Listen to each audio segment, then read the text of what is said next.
Isang magandang hapon sa inyong lahat. Kami po ay lubos na nagagalak na makasama kayo ngayong araw na ito sa ating pagtitipon habang ating pinagdiriwang ang muling pagkabuhay ng ating Panginoong Hesukristo. Isang napakalaking kagalakan nga po na makita ang bawat isa sa inyo bilang isang pamilya sa pananampalataya na sabay-sabay na sumasamba at nagpapasalamat kay Jesus. Sa araw po na ito ay inaalala natin ang tagumpay ni Kristo laban sa kamatayan at ang bagong pag-asang hatid ng kanyang muling pagkabuhay para sa ating lahat. Malugod po namin kayong tinatanggap dito sa Grace Fellowship Church of Alabang. Ang GFC ay isang simbahang may malayang pamumuno, binubuo ng kapatiran ng Ebanghelyo na may tipan ng pamumuhay sa isa't isa, sa aming pagsamba sa Diyos, paglago kay Kristo, at pagpapahayag ng kanyang pangalan sa kapangyarihan ng banal na Espiritu. Ang kapatiran ay pinangangalagaan ayon sa wastong paghawak ng Biblia at tradisyon ng pananampalatayang ibinigay ng minsan sa lahat ng mga banal. Mababasa po ang aming statement of faith sa aming website, gfc.com.ph. At kung kayo po ay bumibisita at may mga katanungan, mangyaring lamang na lumapit sa ating reception table sa tabi lamang po ng pinto pagkatapos ng ating church service. Ikalulugod po naming sagutin ang inyong mga katanungan. At sa hapon pong ito, tayo po ay magkakaroon ng series break sa ating pag-aaral. No? At tayo po ay makikinig ng mensahe mula sa mga Gawa, chapter 2, verses 22 to 36, na ibabahagi sa atin ni Pastor George Ngan. Ngunit bago po iyon, inaanyayahan namin ng bawat isa na sama-samang umawit ng mga awit ng papuri sa korderong ipinako sa krus, alang-alang sa atin. Si Jesus na nag-alay ng kanyang buhay upang tayo'y maligtas. Pinapaalalahanan po tayo sa unang Pedro, Kabanata 1, mga talata 18 hanggang 19. Na kayo'y tinubos hindi sa mga bagay na nasisira tulad ng pilak o ginto, mula sa inyong walang kabuluhang pamumuhay na minana ninyo sa inyong mga pinuno, kundi sa pamamagitan ng mahalagang dugo ni Kristo, na tulad ng isang korderong walang kapintasan at walang dungis. Sa pamamagitan ng kanyang sakripisyo, tayo pinalaya, pinatawad, nilinis at ginawang bago. Kaya't sa hapong pong ito, sumamba tayo ng may pusong puspos ng pasasalamat. Inaanyayahan po namin ang bawat isa na magsitayo. Itaas natin ang ating tinig sa Kanya na nag-alay ng Kanyang buhay upang tayo magkaroon ng buhay na ganap at walang hanggan.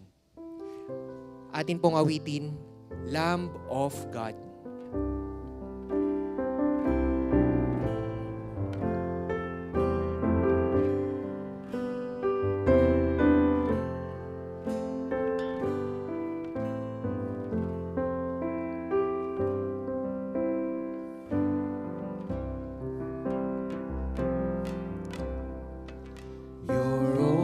Son, no sin to hide, but you have sent him from your side to walk upon this guilty side and to become the Lamb of God.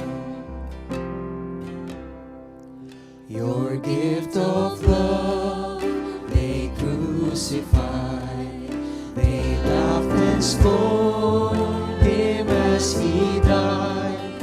The humble king they named a fraud and sacrificed the Lamb of God. O Lamb of God, sweet Lamb of God, I love the holy Lamb of God. Oh, wash me precious blood, my Jesus Christ, the Lamb of God. I was so lost, I should have died, but you have brought me to your side to be led by your staff and rod, and to be called the Lamb of God. O Lamb of God, sweet Lamb of God, I love the holy Lamb of God, who washed me in His precious blood, till I am just a Lamb of God. O Lamb of God, sweet Lamb of God, I love the holy Lamb of God, who washed me in His precious blood, my Jesus Christ, the Lamb of God, my Jesus Christ, the Lamb of God.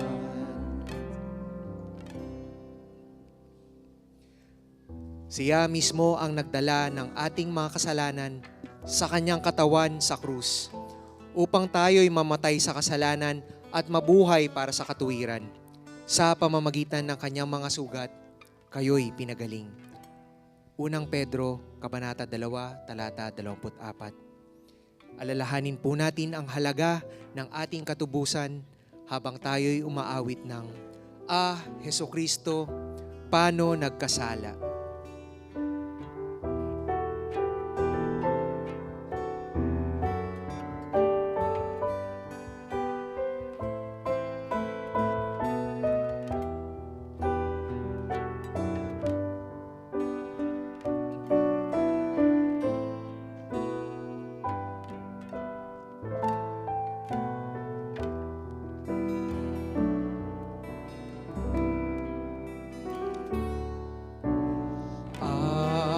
Jesucristo, paano nagkasala? Bakit ang hatol sa'yo pinarusa? Nilapastangan at tinalikuran, lubhang sinaktan.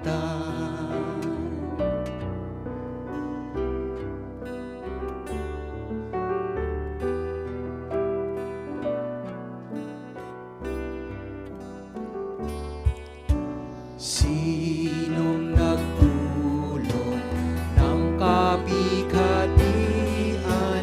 Para sa'kin ikaw ang siyang hinatulan. Ako, Jesucristo, nagkanulos sa iyo. Sa krus, nagpakoy ako.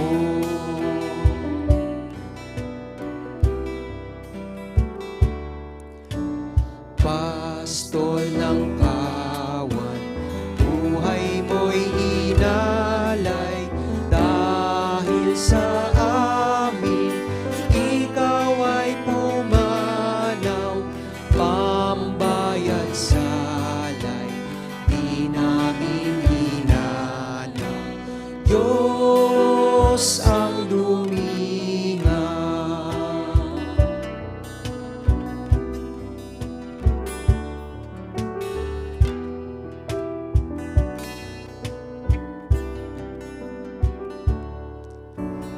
Para sa akin ang pagkatwang tao, yung kalungkutan at yung sakripisyo, yung kamatayan at kapighatian, aking kaligtasan.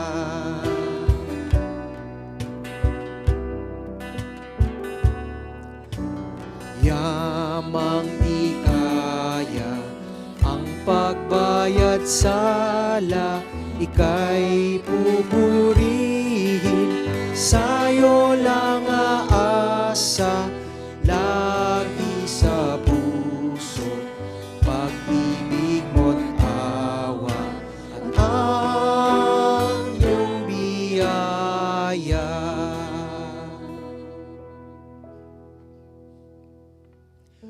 Purihin ang Panginoon sapagkat iniligtas niya tayo, hindi dahil sa ating mga gawa ng katuwiran, kundi ayon sa kanyang habag. Tito 3:5.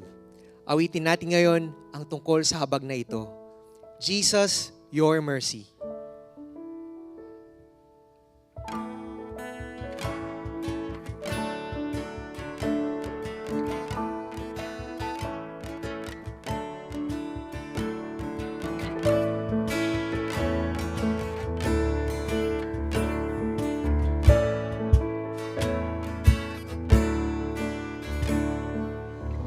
Jesus, your mercy is all my plea. I have no defense, my guilt runs too deep. The best of my works pierce your hands and your feet.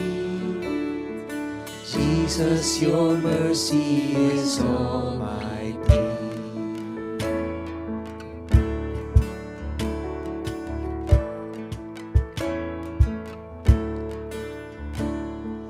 Jesus, your mercy is all my boast. The goodness I claim, the grounds of my hope. Whatever I lack, it's still what I need most. Jesus, your mercy is all my boast. Praise the King who bore my sin, took my place when I stood condemned. Oh, how good you've always been to me. I will sing of your mercy.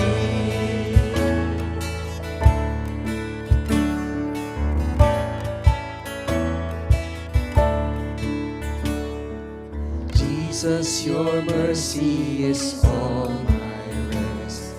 When fears weigh me down, when enemies press, the comfort I cling to in life and in death. Jesus, your mercy is all my rest. Praise the King who bore my sin, took my place when I stood condemned. Oh, how good you've always been to me. I will sing of your mercy.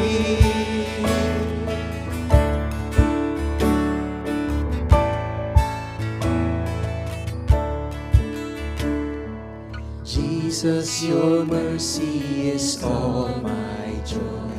Forever I lift my heart and my voice to sing of a treasure no power can destroy. Jesus, your mercy is all my joy. Praise the King who bore my sin, took my place when I stood condemned. Oh, how good you've always been to me. I will sing. Praise the King who bore my sin, took my place when I stood condemned. Oh, how good you've always been to me. I will sing of your mercy.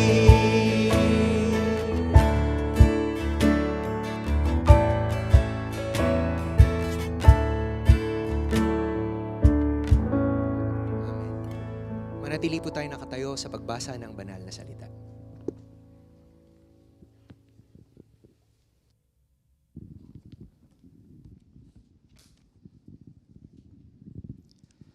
Joel, Kabanata 2, mga talata 28 hanggang 32. At mangyayari pagkatapos nito, na ibubuhos ko ang aking espiritu sa lahat ng laman, at ang inyong mga anak na lalaki at mga anak na babae ay magsasalita ng propesiya. Ang inyong matatanda ay mananaginip ng mga panaginip. Ang inyong mga kabataang lalaki ay makakakita ng mga pangitain. At maging sa mga lingkod na lalaki at babae ay ibubuhos ko sa mga araw na iyon ang aking espiritu. At ako'y magbibigay ng mga tanda sa langit at sa lupa, dugo, apoy, at mga haliging usok. Ang araw ay magiging kadiliman at ang buwan ay magiging dugo, bago dumating ang dakila at kakilakilabot na araw ng Panginoon. At mangyayari na ang sino mang tumawag sa pangalan ng Panginoon ay maliligtas, sapagkat sa bundok ng Zion at sa Jerusalem ay pupunta ang mga nakatakas, gaya ng sinabi ng Panginoon, at kabilang sa mga naligtas ay yao mga tinawag ng Panginoon. Joel, Kabanata 2, mga talata 28 hanggang 32. Maaari na pong maupo ang lahat para sa pastoral prayer.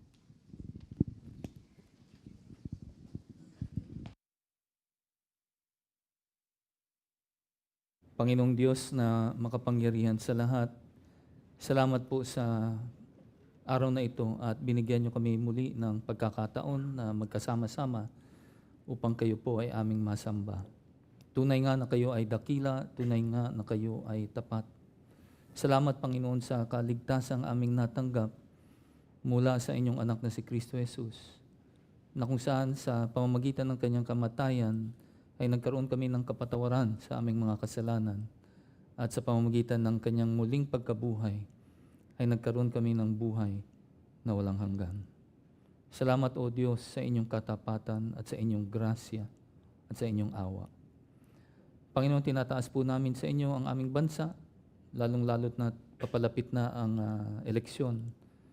Panginoon, protektahan niyo po sana kami sa mga masasama at mga korap na tao. Bagkus ay bigyan niyo po sana ng kakayanan ang bawat Pilipino na bumoto ng tama, ng naaayon sa inyong kasulatan. Panginoon, tinataas ko rin po sa inyo ang aming iglesia, sa mga kapatiran na may karamdaman, sa mga kapatiran na nangangailangan, at sa mga kapatiran na kung saan ay nangangailangan ng comfort. Panginoon, kayo na po sana ang siyang magbigay ng probisyon, ng kagalingan sa bawat isa. At pati na rin po sa mga gawain ng aming iglesia, yung aming mga midweek Bible studies, yung aming mga ministry to the urban poor, no, yung mga training na binibigay namin sa mga pastor, sa mga Bible teachers, breakout group facilitators, at sa lahat ng mga small group meetings na nangyayari sa buong linggo. Panginoon, pagpalain niyo po sana ang mga gawain ito at naway matulungan namin ang aming mga kapatiran na tunay na lumago, no? Hindi lang sa espiritu, kundi pati na rin sa kaalaman sa inyong salita. At Panginoon, sa oras na ito ay tinataas ko po sa inyo ang aking sarili, ang aking kahinaan. Kayo po sana ang siyang mangusap sa lahat, Panginoon. At naway itong aming pag-aaralan na talata dito sa mga Gawa, chapter 2, sana po ay aming maintindihan kung bakit inilaan ninyo ang inyong bugtong na anak, na kung saan ay inalay niya ang kanyang buhay at mamatay ng isang karumal-dumal na kamatayan sa krus ng Kalbaryo. At sa ikatlong araw ay binuhay niyong muli. At ito ay dahil sa inyong pag-ibig sa sanlibutan. Kaya kami po ay nagpapasalamat, O Diyos. Muli, tinataas po namin sa inyo ang puso ng bawat isa. Mangusap po kayo sa amin. Ito po ang aming samot dalangin sa pangalan ni Jesus. Amen. Okay. Isang maligayang muling pagkabuhay sa inyong lahat. Happy Resurrection Sunday, everyone. Now, praise God because the Lord Jesus has risen. He is alive. And today, magkakaroon tayo ng series break. No, titigil muna tayo dun sa ating series on 2 Corinthians at ating pupuntahan itong mga gawa. No? Chapter 2. simula verse 22 to 36. At ito po ay ating babasahin, kaya kung maaari ay magsitayo po tayo. And let us honor God through the reading of His Word in mga Gawa, chapter 2, verse 22 to 36. Ito pong sinasabi rito. Kayong mga Israelita, pakinggan ninyo ang mga salitang ito. Si Jesus na taga Nazaret, isang lalaking pinatunayan ng Diyos sa inyo sa pamamagitan ng mga gawang makapangyarihan, mga kababalaghan at mga tanda na ginawa ng Diyos sa pamamagitan niya sa gitna ninyo, gaya ng nalalaman ninyo. Siya na ibinigay sa takdang pasya at paunang kaalaman ng Diyos ay inyong ipinako sa krus at pinatay sa pamamagitan ng kamay ng mga makasalanan. Ngunit siya ay muling binuhay ng Diyos pagkatapos palayain sa mga hirap ng kamatayan, sapagkat hindi maaaring siya ay mapigilan nito. Sapagkat sinasabi ni David tungkol sa kanya, nakita ko ang Panginoon na laging kasama ko, sapagkat siya ay nasa aking kanang kamay, upang huwag akong matinag. Kaya't nagalak ang aking puso at natuwa ang aking dila, gayon din ang aking katawan ay mananatiling may pag-asa, sapagkat hindi mo hahayaan ang kaluluwa ko sa Hades, ni ipahintulot man na ang iyong banal ay makakita ng kabulukan. Ipinaalam mo sa akin ang mga daan ng buhay. Pupuspusin mo ako ng kagalakan sa iyong harapan. Mga kapatid, may tiwalang masasabi ko sa inyo ang tungkol sa patriarkang si David. Siya rin ay namatay at inilibing at nasa atin ang kanyang libigan hanggang sa araw na ito. Yamang siya ay isang propeta at nalalaman niyang nangako ang Diyos sa kanya na ang isa sa kanyang mga inapo ay iluluklok niya sa kanyang trono. Yamang nakita niya ito bago pa mangyari, nagsalita si David tungkol sa muling pagkabuhay ng Kristo. Hindi siya pinabayaan sa Hades, ni ang kanyang katawan ay nakakita ng kabulukan. Ang Jesus na ito'y muling binuhay ng Diyos, at tungkol dito'y mga saksi kaming lahat. Kaya't yamang pinarangalan sa kanyang kamay ng Diyos at tinanggap mula sa Ama ang pangako ng Espiritu Santo. Ibinuhos niya ito sa napawang nakikita at naririnig ninyo, sapagkat hindi umakyat si David sa mga langit, ngunit siya rin ang nagsabi, sinabi ng Panginoon sa aking Panginoon, maupo ka sa kanan ko hanggang sa gawin ko ang mga kaaway mo na tuntungan ng iyong mga paa. Kaya dapat malaman ng may katiyakan ng buong sambahayan ng Israel na ginawa siya ng Diyos na Panginoon at Kristo. Itong si Jesus na inyong ipinako sa krus. Pagpalain nawa ng Diyos ang pagbasa ng kanyang mga salita. Magsiupo na ho tayo. Ito pong aking binasa. Actually yung pinakaunang sermon na naihayag sa kasaysayan ng iglesia. At si Pedro po ang siyang nangaral nito nung panahon ng tinatawag natin na Pentecost o sa wikang Tagalog ay Pentecostes. Ito yung panahon na kung saan sila ay sinaniban ng banal na espiritu at sila ay nagsimulang magsalita sa iba't ibang lengguwahe. Mga taga-Galilea ito pero nakapagsalita sila ng iba't ibang lengguwahe. At marami sa kanila, o marami sa mga Israelita na nakikinig sa kanila ay talagang namangha. Pero mayroon ding mga parang wala lang, na parang hindi man lang sila na-amuse dun sa nangyayari. At imbis na sila ay mamangha, ang nangyari pa ay kinutya pa nila ang mga ito. Ang kinutya pa nila sila Pedro at sinabing, mga ano lang yan, mga lasing, o mga nakainom. At ito ang dahilan kung bakit nangaral si Pedro at kanyang pinroklama ang ebanghelyo ni Kristo Jesus. Kaya ako binanggit yung salitang proklama. Kanina sa umaga, binanggit ko yung salitang kerigma. Na ang ibig sabihin ay yung proclamation. At itong ebanghelyo ng ating Panginoong Hesus ay unang pinroklama o pinangaral ni Pedro nung panahon ng Pentecostes o nung Pentecost. At itong kanyang proklamasyon ay nanggagaling ay nagmumula dito sa binasa natin kanina. No, yung ating scripture reading sa Joel chapter 2 verse 28 to 32. No, at kung maalala nyo, yung binanggit dun sa verse 32, ang sabi ron, at mangyayari na ang sinumang tumatawag sa pangalan ng Panginoon ay maliligtas. No. Actually, binanggit din ito ni Pedro doon sa Acts chapter 2 verse 17. At ang ginawa ni Pedro ngayon, dito sa kanyang pangangaral, inilatag niya itong mga importanteng katotohanan na ito upang patunayan na kung sino man ang tumawag sa pangalan ng Panginoong Hesus ay tunay na maliligtas. 3 punto po ang aking ihahayag sa inyo sa hapong ito. Una, si Jesus na Nazareno, isang taong pinatotohanan ng Diyos.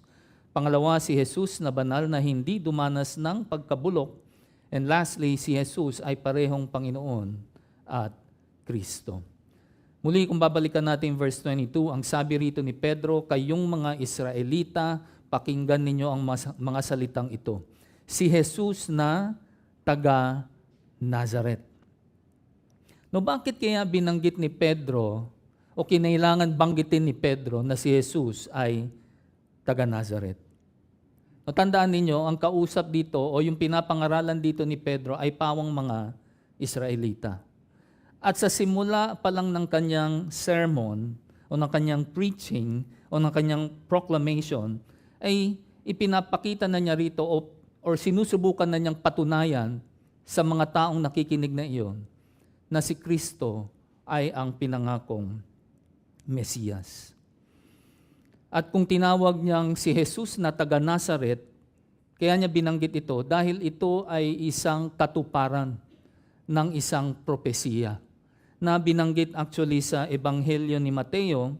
At kung pupuntahan natin yan sa chapter 2, verse 21 to 23, at babasahin ko po, kaya't bumangon siya at dinala ang sanggol at ang ina nito at pumunta sa lupain ng Israel. Ngunit nang mabadlitaan niya na si Arkelao ang nagahari sa Judea na kahalili ng ama nitong si Herodes, natakot siyang pumunta roon. Dahil pinagsabihan siya sa pamamagitan ng panaginip, nagtungo siya sa nasasakupan ng Galilea. Siya ay nanirahan sa isang bayang tinatawag na Nazaret upang maganap ang sinabi ng mga propeta na siya ay tatawaging Nazareno.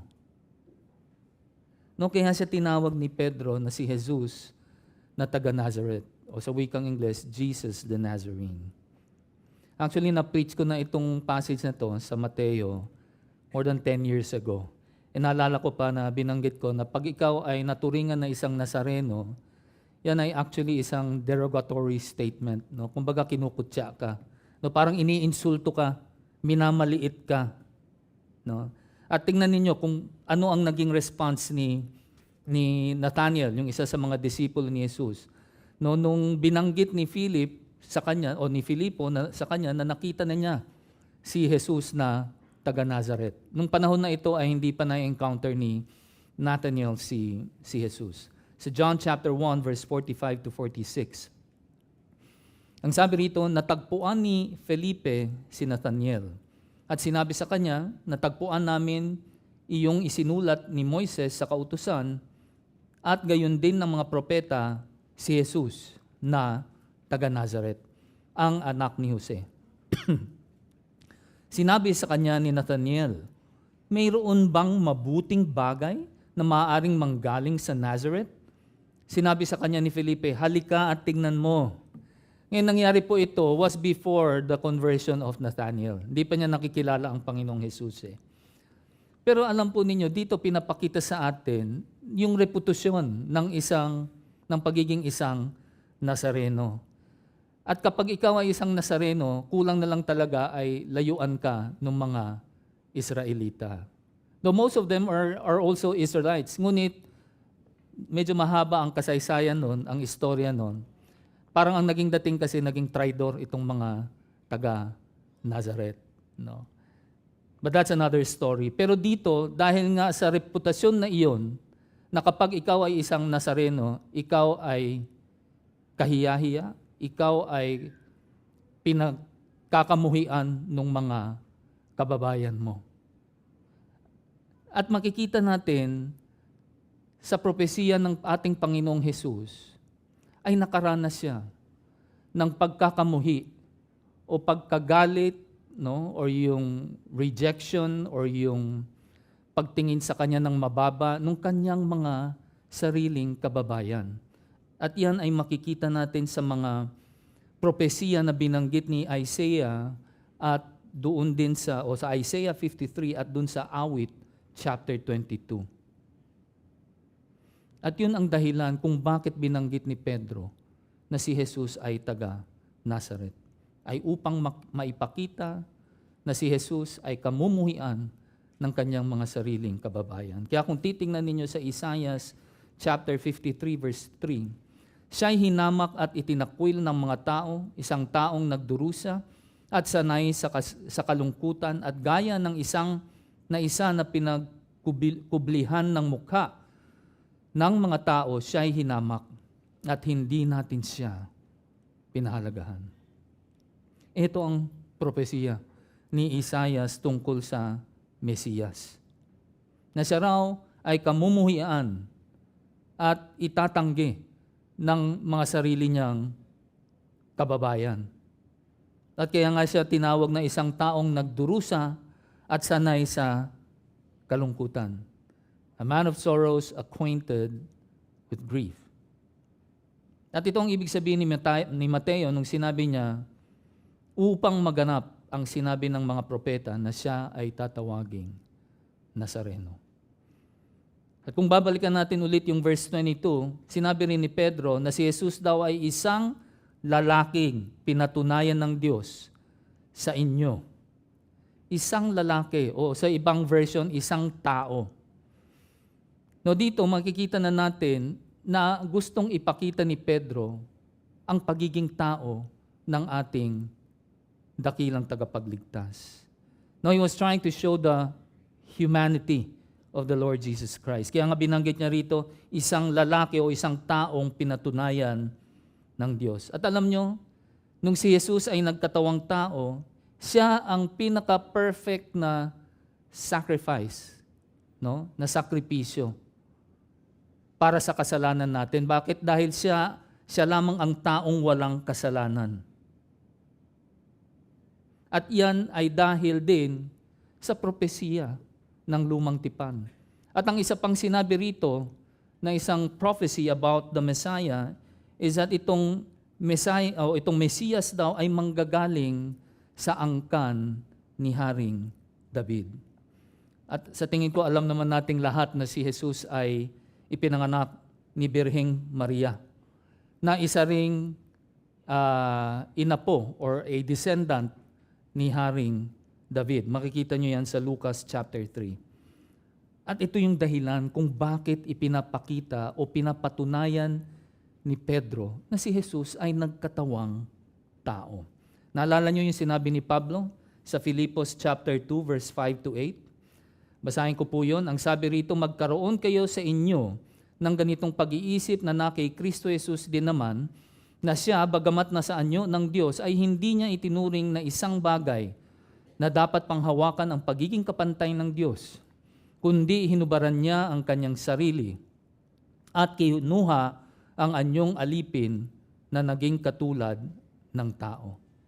At palibhasa ay natagpuan sa anyo ng tao, siya ay nagpakababa sa kanyang sarili at naging masunurin hanggang sa kamatayan, maging sa kamatayan sa krus.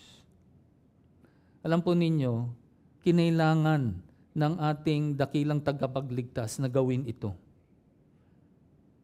Na kung saan ay kinailangan niyang hubarin, no, ang kanyang pagiging Diyos at isinuot ang kanyang pagiging alipin na para siyang naging pangkaraniwang tao at naging pangkaraniwang tao. Alam niyo bakit kinailangan mangyari yan? Dahil alam niya na dapat niyang ialay ang kanyang buhay, na dapat siyang mamatay at ialay ang kanyang buhay at dumanak ng dugo upang tayo ay magkaroon ng tinatawag natin na atonement o ng kapatawaran ng ating kasalanan upang tayo ay maligtas. At nagpatuloy si Pedro. Sinabi niya na si Jesus daw ay isang lalaki o isang taong pinatunayan ng Diyos. Si Jesus daw ay pinatunayan, isang tao na pinatunayan ng Diyos. Sa pamamagitan ng ano? Kung titingnan natin ulit yung verse 22, sa pamamagitan ng mga milagro, mga senyales, no, sa wikang Ingles, by way of the miracles, signs, and wonders, no, na pinakita ng Diyos sa pamamagitan ng ating Panginoong Hesukristo. At lahat ng yan, yung mga kababalaghan na yan, ay ginawa ni Jesus sa harapan ng kanyang mga kababayan, sa mga kasama niyang, o mga kasama niyang mga Hudyo. Kaya nga, binanggit ni Pedro sa bandang dulo ng verse 22, sabi niya, gaya ng nalalaman ninyo. Alam nila. Dapat naaalala pa nila yung nangyari. Alam niyo kung bakit? Di ba anong panahon ito? This is during the Pentecost. At yung Pentecost, di ba? Sabi ko kanina, ang ibig sabihin ay 50 or 50th. Ibig sabihin, 50 araw pa lang ang nakakaraan nung si Jesus ay pinatay nung panahon ng Paskwa, during the Passover when he was killed, when he was crucified on the cross, when he died on the cross. And after that, after 50 days, dumating ang Pentecost at dun, sinaniban ng banal na Espiritu si Pedro at nag-umpisa siyang nangaral. At ito na nga, at ito ang sinasabi niya. At hindi lamang po yun. Yung binanggit dito ni Pedro, actually binanggit din niya ni Jesus nung siya ay hindi pa namamatay at muling nabuhay. Binanggit niya ito kay Juan Bautista, nung si Juan Bautista ay nakakulong. Tingnan ninyo sa Mateo chapter 11, verse 2 to 5. Nang maninig ni Juan sa bilangguan ang mga gawa ni Kristo, nagpasabi siya sa pamamagitan ng kanyang mga alagad at sinabi sa kanya, ikaw ba iyong darating o maghihintay kami ng iba? Sumagot si Jesus at sinabi sa kanila, humayo kayo at sabihin ninyo kay Juan ang inyong naririnig at nakikita. Ang mga bulag ay nakakakita, ang mga pilay ay nakakalakad, ang mga ketongin ay nalilinis, ang mga bingi ay nakakarinig, at ang mga patay ay muling binubuhay. At ipinapangaral sa mga dukha ang magandang balita. Nakita nila ang mga milagro, ang mga kababalaghan, ang kapangyarihan ng Panginoong Jesus. Hindi lamang nila narinig ang maganda o yung mabuting balita, lahat ng supernatural things na ginawa ni Jesus, nakita nila yun. No, lahat ng himala, lahat ng kababalaghan, nakita nila yun. Dapat, yun pa lamang na-validate na si Jesus ay tunay na haring o na pinangakong Mesiyas. Pero ang nakakalungkot, kahit nakita na nila yun, kahit narinig na nila yung mabuting balita, I think alam natin kung anong nangyari, di ba? Tingnan natin ngayon sa verse 23. Siya, na ibinigay sa takdang pasya at paunang kaalaman ng Diyos, ay inyong ipinako sa krus at pinatay sa pamamagitan ng kamay ng mga kasalanan. No, dito, pinapakita muli ni Pedro ang pagiging tao ng ating Panginoong Jesus. At nagpakita o meron na naman siyang ipinakita na ebidensya na siyang magpapatunay na si Jesus nga ang Haring Mesiyas. At ano yung ebidensya na yun? Yung kanyang kamatayan sa krus. Diba kanina nga binanggit ko yung sinabi ni Pablo sa Philippians 2 na hinubaran ni Jesus ang kanyang sarili at kinuha ang anyong alipin at naging katulad ng tao at palibhasa ay natagpuan sa anyo ng tao, siya ay nagpakababa sa kanyang sarili at naging masunurin hanggang sa kamatayan. No? kamatayan man sa krus. Ito ang isang propesiya na si Jesus lamang po ang siyang nakatupad. Siya lamang ang nakapag-fulfill ng prophecy na ito. Kaya nga kung titignan ninyo sa mga awit chapter 22, verse 16 to 18, oo nga, mga aso ay nakapaligid sa akin, pinaligiran ako ng isang pangkat ng mga gumagawa ng masama, binutasan nila ang aking mga kamay at mga paa. Lahat ng aking mga buto ay aking mabibilang. Sa akin sila'y nakatingin at ako'y tinititigan. Kanilang pinaghatian ang aking mga kasuotan at para sa aking damit sila ay nagsapalaran o nagpalabunutan. Alam po ninyo, si Pedro ay isang saksi dun sa ginawa ni Hesukristo. Nung siya ay pinahirapan, nung siya ay kinutya, at sa bandang huli nung siya ay ipinako sa krus.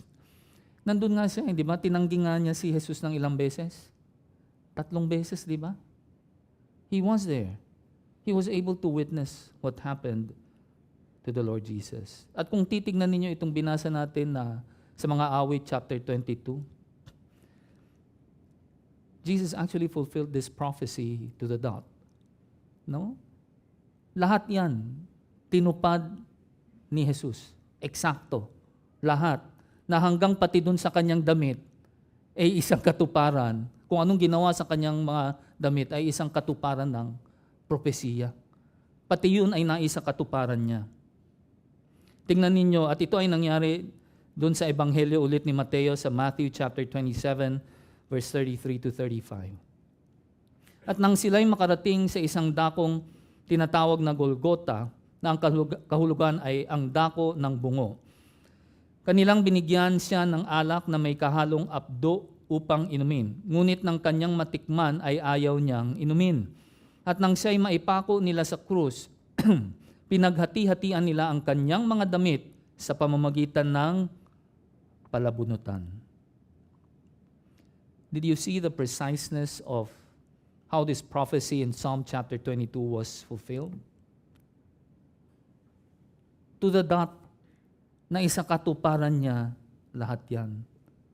Kaya ang tanong ko, bakit hindi yan nakita ng mga eskriba at ng mga pariseyo na kung saan ay literally hawak nila ang banal na kasulatan? And this was happening right before their very eyes, pero hindi nila nakita. Alam niyo kung bakit? Dahil sila ay nabubulagan sa kanilang sariling kayabangan o kahambugan at sa kanilang self-righteousness. At kung titingnan natin muli yung verse 23, sinabi rin dito ni Pedro na si Jesus daw ay ibinigay ng takdang pasya at paunang kaalaman. Sa wikang Ingles, he was delivered, no? By the premeditated plan and foreknowledge of God. Kung titingnan natin yan, parang ang Diyos ang responsable sa pagkamatay ng ating Panginoong Jesus. But in a sense, it is actually true. May kinalaman talaga ang Diyos. No, hinayaan niyang mangyari na ang Panginoong Jesus ay mamatay sa kamay ng mga masasamang tao. Bakit? Dahil ito raw ay kasama sa kanyang paunang pasya. Tama ba? No, dun sa kanyang premeditated plan and foreknowledge. Ito ay naaayon sa plano ng Diyos para sa ating kaligtasan. At ito lamang po ang paraan na kung saan ay pwede tayong maligtas. At yan ay sa pamamagitan ng ng kamatayan at muling pagkabuhay ng Mesiyas. At yung ay walang iba kundi ang Panginoong Jesus. Tingnan ninyo sa Mateo chapter 26, verse 53 to 56. Itong sabi ni Jesus, "O, sa akala mo ba'y hindi ako maaaring tumawag sa aking Ama at padadalhan niya ako ngayon din ng mahigit sa 12 pangkat ng mga anghel? Ngunit kung gayoy paanong matutupad ang mga kasulatan na ganito ang kinakailangang mangyari. Sa oras na iyon ay sinabi ni Jesus sa mga napakaraming tao, kayo ba'y lumabas na parang laban sa isang tulisan na may mga tabak at mga pamalo upang dakpin ako? Araw-araw ay nakaupo ako sa templo na nagtuturo at hindi ninyo ako dinakip. Subalit nangyari ang lahat ng ito upang matupad ang mga kasulatan ng mga propeta.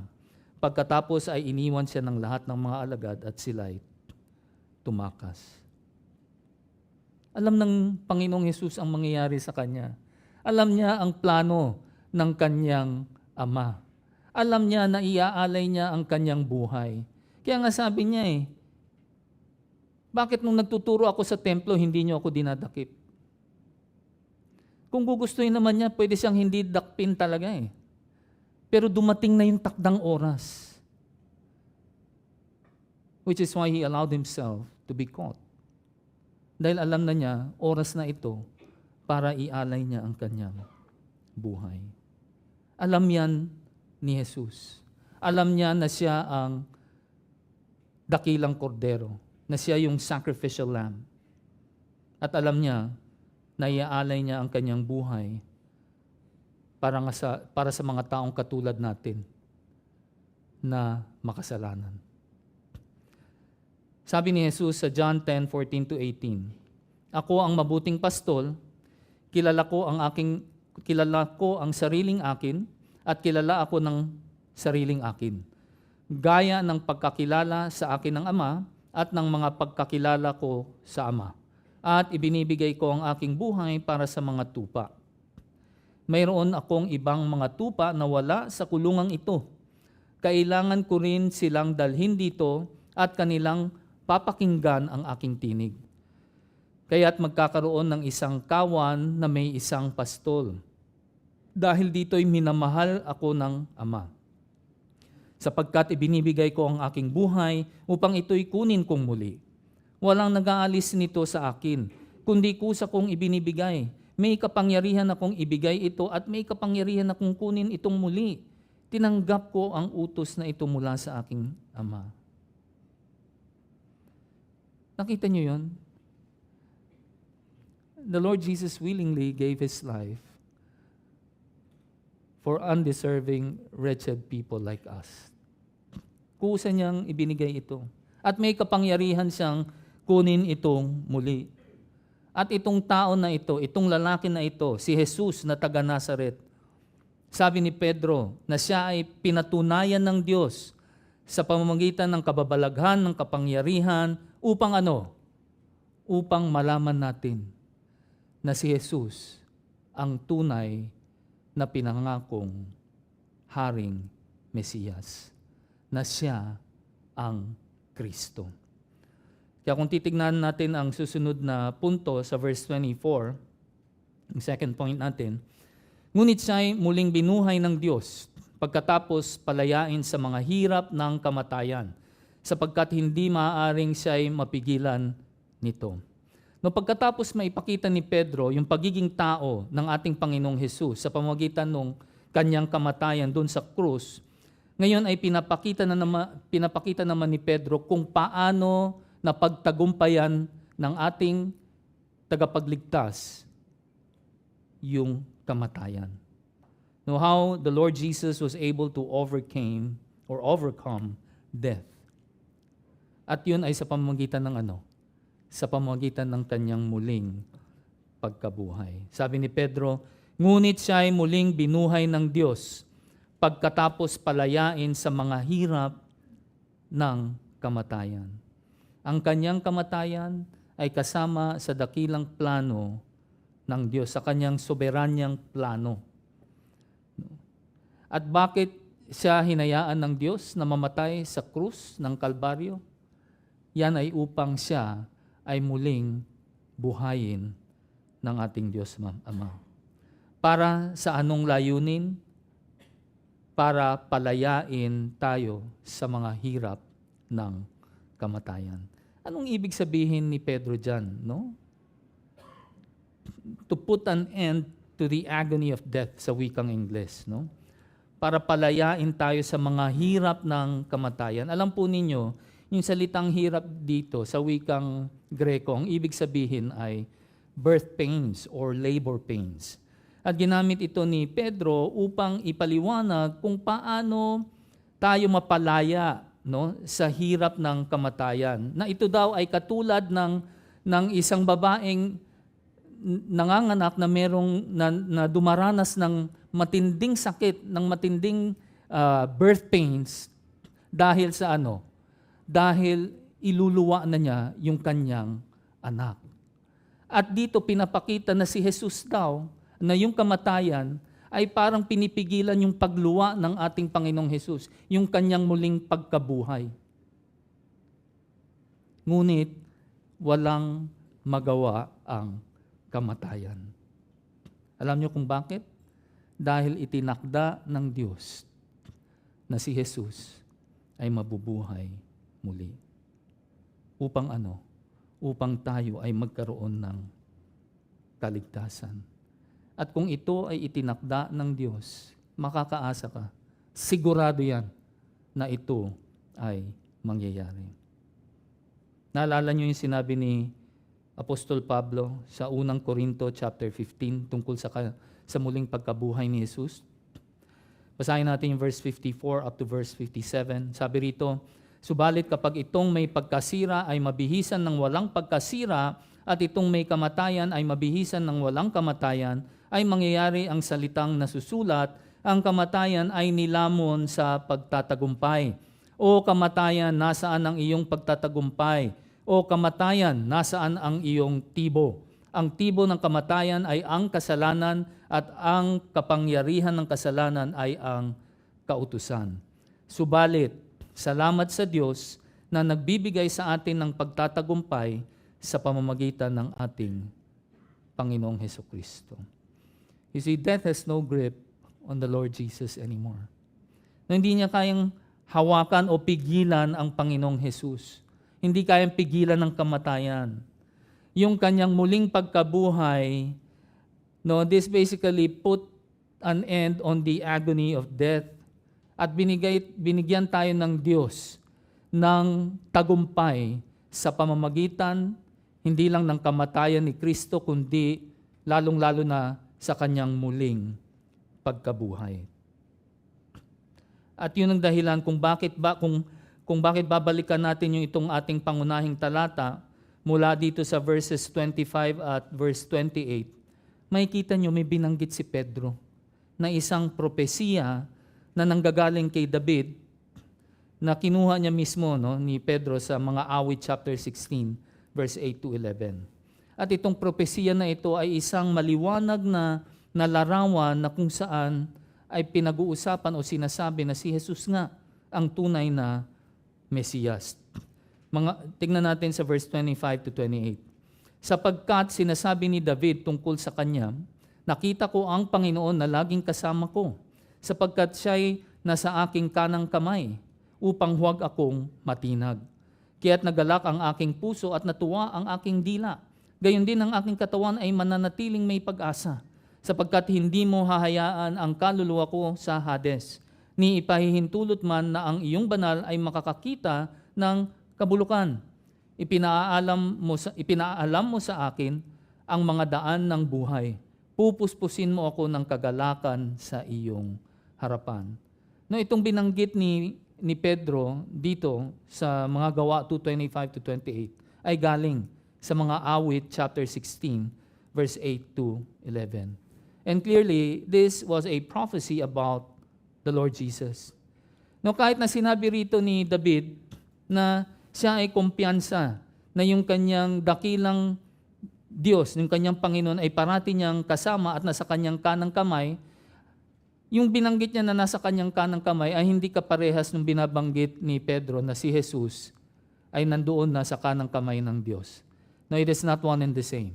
Ang binabanggit lang dito ni Pedro o ni David na yung kanyang tagapagligtas ay nasa kanyang kanang kamay, ang binabanggit niya lang dito ay alam niyang parati niyang kasama ang kanyang tagapagligtas. At dahil dyan, ay hindi siya matitinag. Ang sabi niya, he will not be shaken. Dito makikita natin yung pag-asa ni David dun sa kanyang dakilang tagapagligtas. Na kanya ring dinescribe, no? Or he referred to as yung kanyang banal, o sa wikang Ingles, as the Holy One who will not undergo decay. No, yung kanyang banal na hindi daranas ng pagbubulok. So ano ba yung sinasabi rito ni David? Sinasabi lang niya na si Jesus, no, yung kanyang banal, ang haring o yung pinangakong Mesiyas na hindi daranas ng pagbubulok. Alam niyo kung bakit? Kasi nga, anong sinabi ni Pedro? Siya ay bubuhaying muli ng Diyos. At katulad ng binanggit ko sa simula pa ng aking, sa panimula nitong aking pangangaral, na itong pinag-aaralan natin ngayon ay isang sermon na ibinigay ni Pedro. At makikita natin sa mga susunod na talata ay ipinaliwanag ni Pedro kung ano itong propesiya na binanggit ni David dito sa mga awit chapter 16. Kumbaga makikita natin na gumawa ng isang exposition no si Pedro tungkol dun sa Psalm chapter 16. Tingnan natin yung verse 29 up to verse 32. Ang sabi rito, mga kapatid, may tiwalang masasabi ko sa inyo ang tungkol sa patriarkang si David. Siya rin ay namatay at inilibing, at nasa atin ang kanyang libingan hanggang sa araw na ito. Yamang siya ay isang propeta, at nalalaman niyang nangako ang Diyos sa kanya na ang isa sa kanyang mga inapo ay iluluklok niya sa kanyang trono. Yamang nakita niya ito bago pa mangyari, nagsalita si David tungkol sa muling pagkabuhay ng Kristo. Hindi siya pinabayaan sa Hades, ni ang kanyang katawan ay nakakita ng kabulukan. Ang Jesus na ito'y muling binuhay ng Diyos, at tungkol dito'y mga saksi kaming lahat. Kumpiyansa si Pedro na sinabi niya, hindi si David, no, yung tinutukoy dito na kanyang banal na hindi daranas ng pagbubulok. The Holy One who will not undergo decay. Hindi si David yan. Bakit? Kasi sabi ni Pedro, alam niyo naman na si David ay namatay at inilibing.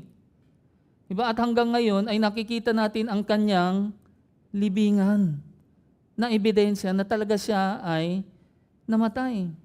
At pagkatapos niyan, binanggit niya rin, sabi ni Pedro na si David daw ay isang propeta. Bakit? Dahil doon nga sa sinabi nating propesiya ni David sa Psalm or Awit chapter 16 verse 10. Doon binanggit ni David, at ito yung sinabi niya, hindi ipahihintulot ng Diyos na ang kanyang banal ay makakakita ng kabulukan. Anong pinag-uusapan diyan? Di ba tungkol sa resurrection, sa muling pagkabuhay? Na doon sa inyo na uma-attend nung PDF class natin, naalala niyo pa ba yung Davidic Covenant? Na yung mga uma-attend lang, no? Di ba ang Diyos ay nangusap kay David sa pamamagitan ng propetang Nathan, na kung saan ay nangako ang Diyos kay David na yung kanyang descendant o yung kanyang inapo ay uupo doon sa kanyang trono. At itatatag ito ng ating dakilang Diyos, itong kanyang kaharian, magpakailanman. No, He will establish His kingdom forever.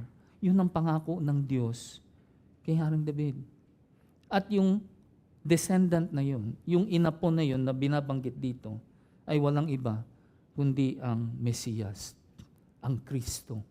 Walang iba kundi ang Panginoong Jesus. Pangalawang Samuel chapter 7 verse 12 to 16. Kapag ang iyong mga araw ay naganap na at ikaw ay matutulog na kasama ng iyong mga ninuno, aking ibabangon ang iyong binhi pagkatapos mo, na magmumula sa iyong katawan, at aking itatatag ang kanyang kaharian. Siya ay magtatayo ng bahay para sa aking pangalan at aking itatatag ang trono ng kanyang kaharian magpakailanman. Ako'y magiging kanyang ama at siya'y magiging aking anak. Kapag siya'y gumawa ng kasamaan, parurusahan ko siya ng pamalo ng mga tao at ng panghampas ng mga anak ng mga tao. Ngunit hindi ko aalisin sa kanya ang aking tapat na pag-ibig, gaya ng aking pagkaalis nito kay Saul, na aking inalis sa harap mo.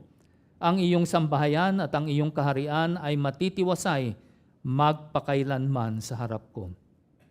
Ang iyong trono ay matatatag magpakailanman. Ito ang pangako ng Diyos kay Haring David. Ito yung tipan na ginawa ng Diyos kay Haring David. Ang pangako niya ay kanyang itatatag ang kanyang trono magpakailanman. At ang uupo sa trono na yon ay itong binabanggit na the Holy One who did not undergo decay.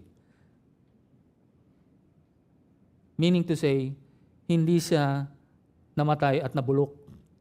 Bakit? Dahil siya ay muling binuhay. At yun ay walang iba kundi ang ating Panginoong Hesus. Naalala niyo pa ba yung sinabi ni Pablo sa unang Korinto chapter 15? Sabi niya si Jesus daw, He was the first fruits of the resurrection. Siya ang pinakauna.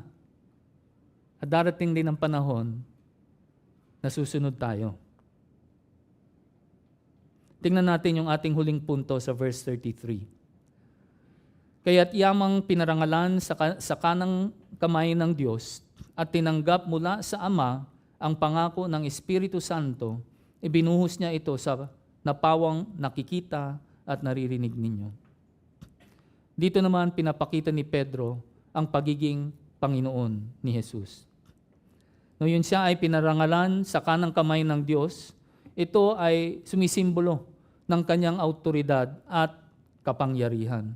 At nangyari ito nung siya ay namatay at muling nabuhay at pagkatapos siya ay pinarangalan or He was exalted at the right hand of God. Nung nangyari yun, ano yung sumunod na pangyayari? Tingnan natin sa Efeso chapter 1 verse 20 to 23. Kanyang isinagawa ito kay Kristo nang kanyang muling buhayin siya mula sa mga patay at pinaupo sa kanyang kanan sa sangkalangitan, higit na mataas kaysa lahat ng pamunuan, kapamahalaan, kapangyarihan at paghahari at sa bawat pangalan na pinangalanan, hindi lamang sa panahong ito, kundi maging sa darating na panahon. At kanyang inilagay ang lahat ng mga bagay sa ilalim ng kanyang mga paa at ginawa siyang ulo ng lahat ng mga bagay sa iglesia na siyang katawan niya at kapuspusan niya na pumupuspos ng lahat sa lahat. Ngayong siya ay pinarangalan na, now that He is exalted at the right hand throne of God, tayo ngayon ay nasa ilalim na ng kanyang kapangyarihan. Nalala niyo yung sinabi ni Jesus sa Mateo 28 verse 18? Sabi niya, ang lahat ng autoridad sa langit at sa ibabaw ng lupa ay binigay na sa akin. Muli pinapakita dito ni Pedro ang pagiging Panginoon ng ating Panginoong Jesus. Na siya ay Panginoon o may kapangyarihan hindi lamang dito sa lupa, kundi pati na rin sa langit. At kung titingnan niyo muli, pagkatapos na siya ay pinarangalan at nasa tabi na ng ating Diyos Ama, sa kanang bahagi ng ating Diyos Ama, ang sabi rito ngayon, na ito daw ang magsisilbing trigger or indicator o senyales na kung saan ay ipapadala na sino? Ang banal na Espiritu ng Diyos. Tingnan ninyo dito sa 1 chapter 7 verse 38 to 39. Ang sumampalataya sa akin gaya ng sinasabi ng kasulatan, mula sa kanyang puso ay dadaloy ang mga ilog ng tubig na buhay. Ngunit ito'y sinabi niya tungkol sa Espiritu na tatanggapin ng mga sumasampalataya sa Kanya sapagkat hindi pa ipinagkakaloob ang Espiritu, sapagkat si Jesus ay hindi pa niluluwalhati. Nung binanggit ito ni Juan, hindi pa ine-exalt ang ating dakilang Diyos. Kaya hindi pa pinapadala yung Espiritu. Ngunit ngayon, ang Panginoong Hesus ay nasaan na? Nakaupo doon sa kanang bahagi ng ating Diyos Ama, na siya ay pinarangalan na, He was already exalted. Anong ibig sabihin nun? Ipinadala na ang kanyang Espiritu, yung banal na Espiritu ng Diyos. At kaya nga, nung panahon ng Pentecost, pagkatapos ng 50 araw mula doon sa kamatayan ni Jesus, ay bumaba ang banal na Espiritu ng Diyos sa kanyang mga disipulo. At dahil doon ay biglang nagsalita ng iba't ibang lengguwahe itong mga disipulo na ito at nangaral ng Ebanghelyo ni Kristo Jesus. Now, I'm not saying na pagka ikaw ay napuspusan na ng banal na Espiritu ngayon, makakapagsalita ka ng iba't ibang lengguwahe. Hindi ho yun ang punto ng talatang ito. No, yan ay nung panahon ng ating Panginoong Jesus. Sa panahon ngayon, hindi na. Do ako, pwede ako mag-tongues. Sabi ni Pastor Dennis, tignan mo yan, no, inchik, pero nakakapag-Tagalog. Paano pa pag narinig nyo akong magsalitang inchik? No? Hindi yan tongues. Siguro kung si Pastor Pedro, biglang nag-Chinese, yan, tongues yan. But seriously, ang sinasabi rito, pagkasanib ng Espiritu sa kanila, anong nangyari? Nangaral sila ng Ebanghelyo ni Kristo Jesus. Inihayag nila ang Ebanghelyo ni Jesus. Naging testigo sila, naging saksi sila ng Ebanghelyo ni Jesus. Tingnan ninyo sa mga Gawa, chapter 1, verse 8. Ngunit tatanggap kayo ng kapangyarihan pagbaba sa inyo ng Espiritu Santo, at kayo'y magiging mga saksi ko sa Jerusalem, sa buong Judea at Samaria at hanggang sa kaduluduluhang bahagi ng lupa. Mga kapatid ko, kung tinituring mo yung sarili mo bilang isang Kristiyano, tapos ni minsan, no, kahit minsan, hindi mo pa nagawang mag-share ng gospel sa ibang tao, abay, kailangan mo nang i-examine yung sarili mo na kung ikaw ba talaga ay isang Kristiyano o hindi. Dahil ayon dito sa binabasa natin, kapag ikaw daw ay isang tunay na Kristiyano, kapag ikaw ay tunay na pinananahan ng banal na Espiritu ng Diyos, what will happen is that you will testify about the Lord Jesus Christ. Is that you will become His witnesses, not only in Jerusalem, in Judea, but even up to the remotest part of the earth. Yun ang sabi rito. Seryoso ito, mga kapatid. We're not talking only about life or death here. This is a matter of heaven or hell. Kaya kung titingnan ninyo dito sa John chapter 15, verse 26 to 27, subalit kapag dumating na ang mang-aaliw o yung Holy Spirit na aking susuguin sa inyo mula sa Ama, ang Espiritu ng katotohanan na mula sa Ama, siya ang magpapatutuo tungkol sa akin. At kayo rin ay magpapatutuo sapagkat kayo'y nakasama ko buhat pa ng simula. Normally, pag meron tayong mga gandang balita na na-experience, anong ginagawa natin? Di ba, pinamamalita natin kaagad, di ba? Katulad niya, kunyari, nag-graduate yung anak mo with honors, di ba? Di ba? Ipagkakalat natin kaagad yan. O di kay, nung ikaw ay nag-propose dun sa girlfriend mo at sinagot ka ng oo, di ba? Ipapamalita mo na kaagad yan. O di kaya yung asawa mo, nanganak. No? Di ba? Pinagkakalat natin kaagad yan. Sometimes nga, ina-announce natin to the whole world eh. Paano natin nagagawa yan to the whole world? Di ba? Via social media.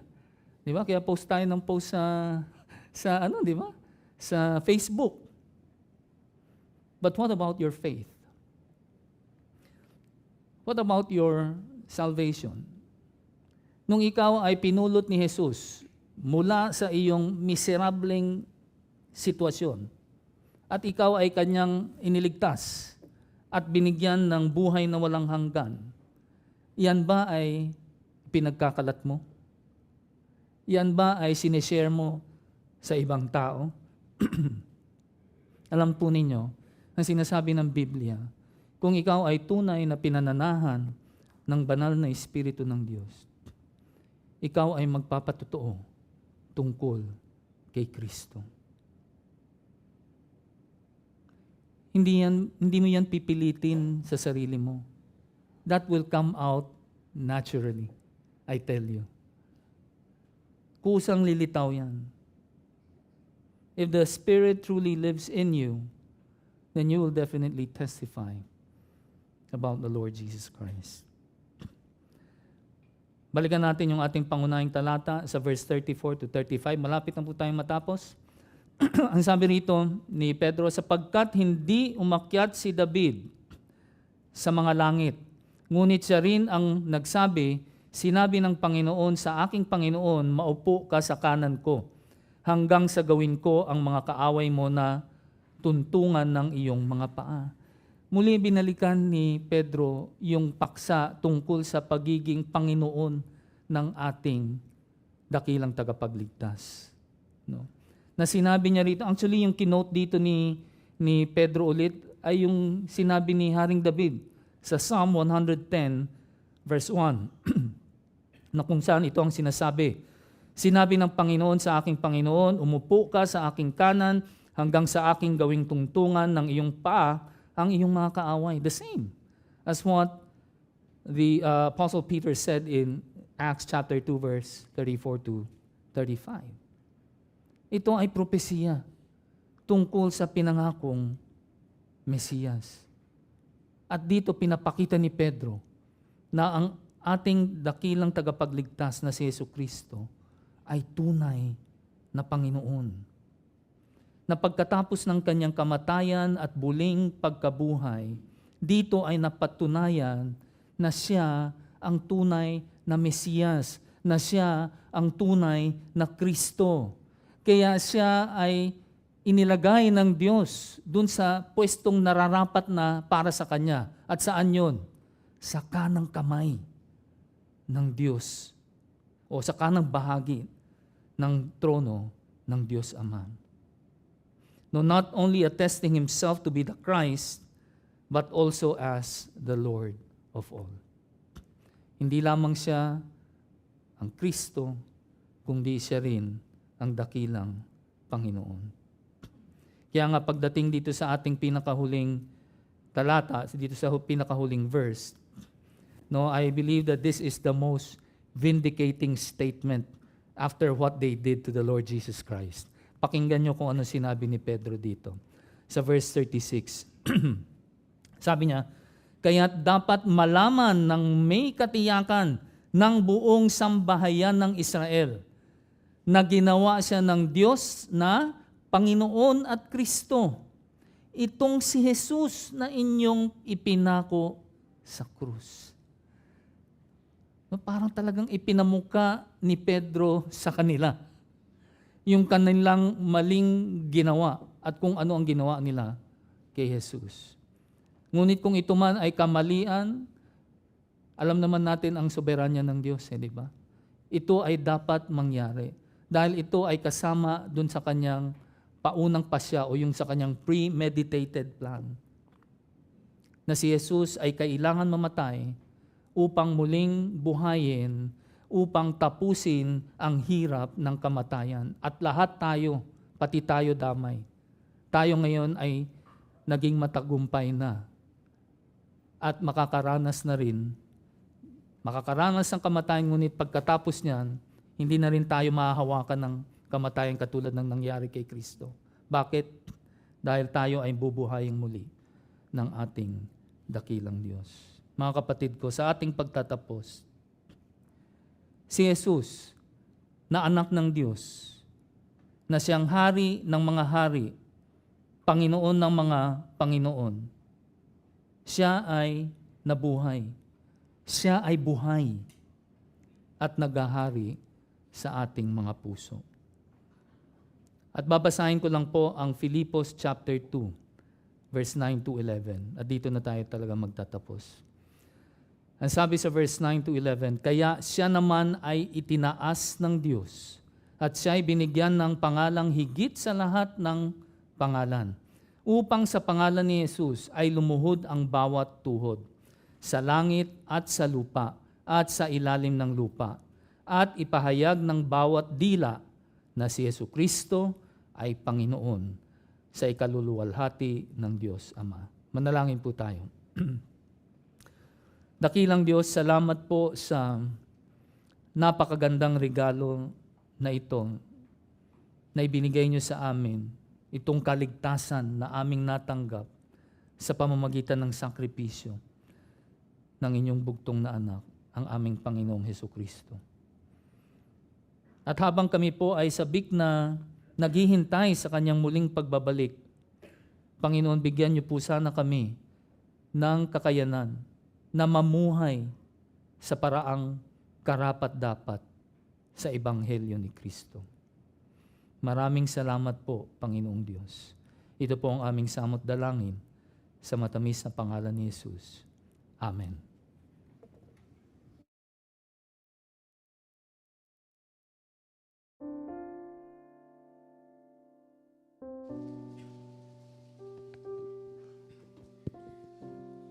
Ngayon ay ipagdiwang natin ang pinakadakilang tagumpay sa kasaysayan, ang muling pagkabuhay ng ating Panginoong Hesukristo. Tinalo niya ang kamatayan, nawalan ng kapangyarihan ang libingan, at tayo ngayon ay may bagong buhay sa Kanya. Alalahanin po natin ang dakilang pag-ibig na nagdala kay Jesus sa krus at ang kapangyarihang bumuhay sa Kanya mula sa mga patay. Ito ang pag-ibig na nagligtas, nagpanumbalik at nagbigay ng buhay na walang hanggan.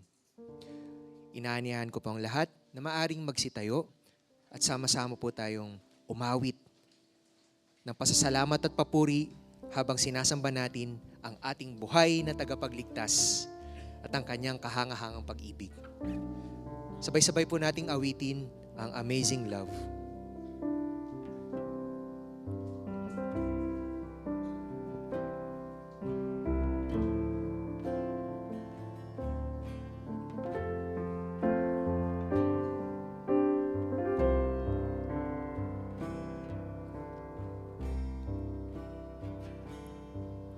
My Lord, what love is this that pays so dearly that I, the guilty one, may go free.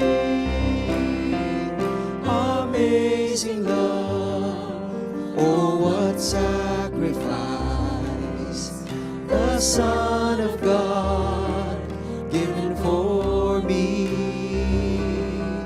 My debt He pays, and my debt He dies, that I might live, that I might live.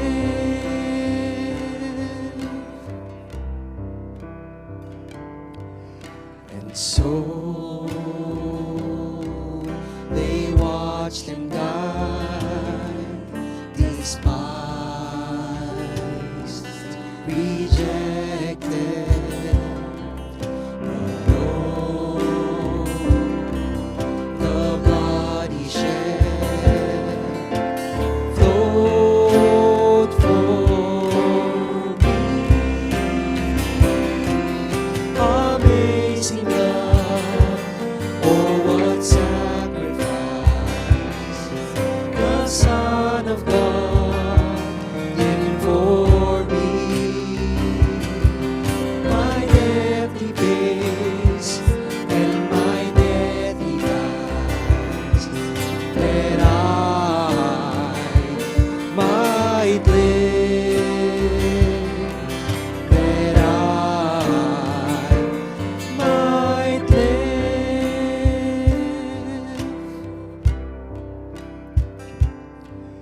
And now this love of Christ shall flow like rivers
Awitin po natin ang huling awit ngayong araw na ito.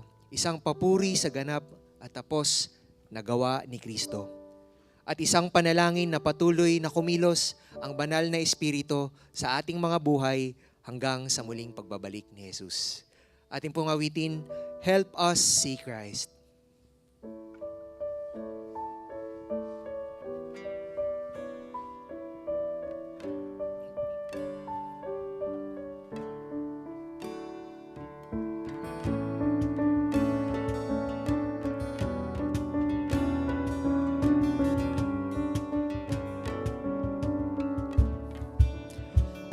Holy Spirit, breath of God, witness to all that Christ has done.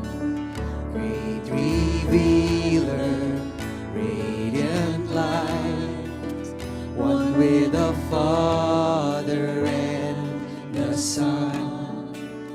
Open our eyes, help us see Christ. May we behold His majesty. Open our eyes, Spirit, we cry. Show us the glory of our King. Help us see Christ.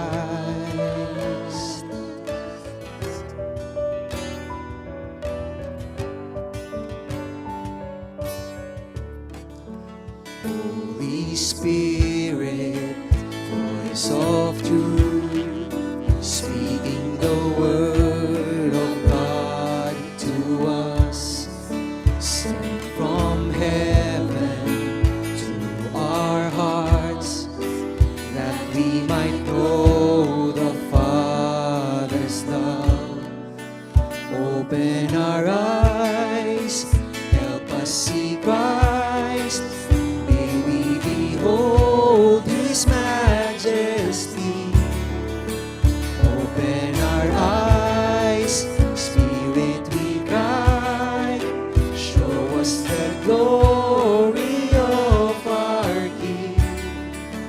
Help us see Christ.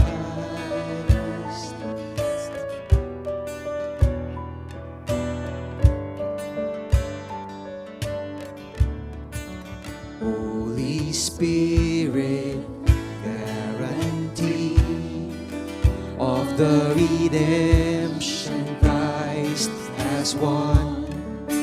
Promised helper, be our strength until this race on earth is run.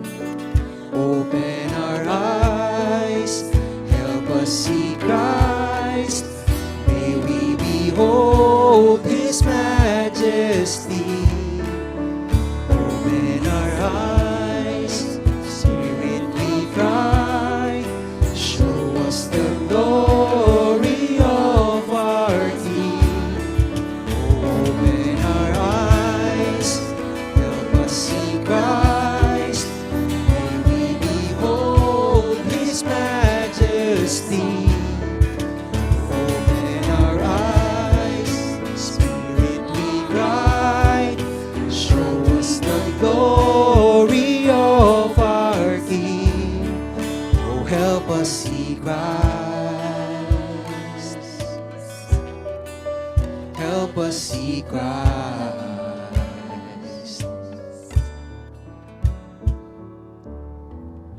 Amen.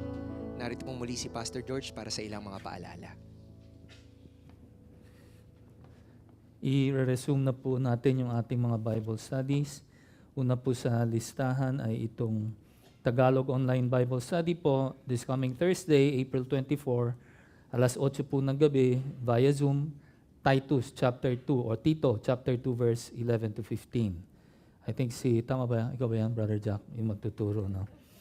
At po, pagkatapos po, yung sa Golden Ladies Bible Study, itong darating na Biyernes, April 25, 1 p.m. dito po sa GFC Center. And then Men of the Word, meron po silang Fast Break Men's Basketball Fellowship itong darating na Sabado, April 26, simula alas 7 hanggang alas 10 ng umaga sa Alabang Hills Clubhouse Covered Court. No, ito ay bukas para sa lahat ng kalalakihan. Sabi rito, magkakaroon daw ng mga fun games na pwedeng salihan ng lahat ng lalaki sa iba't ibang edad, no, or even skill levels.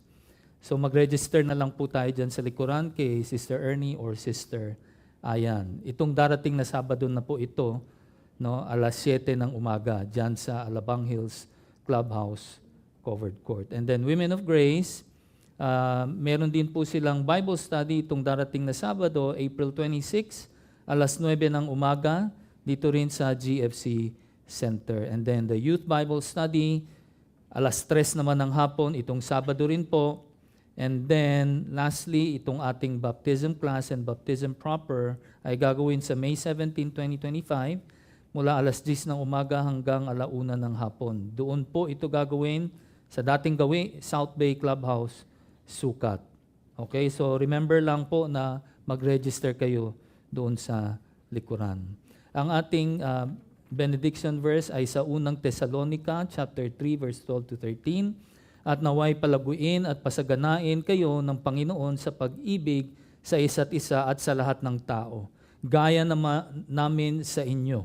Patibayan nawa niya ang inyong mga puso sa kabanalan upang maging walang kapintasan sa harapan ng ating Diyos at Ama sa pagdating ng ating Panginoong Hesus na kasama ang lahat ng kanyang mga banal.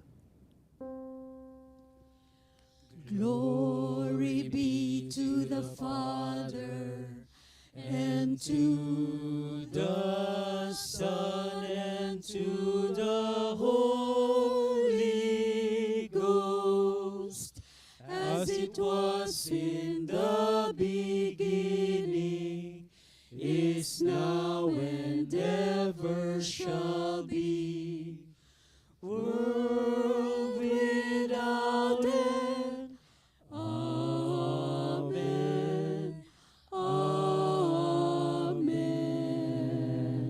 Have a blessed day, everyone.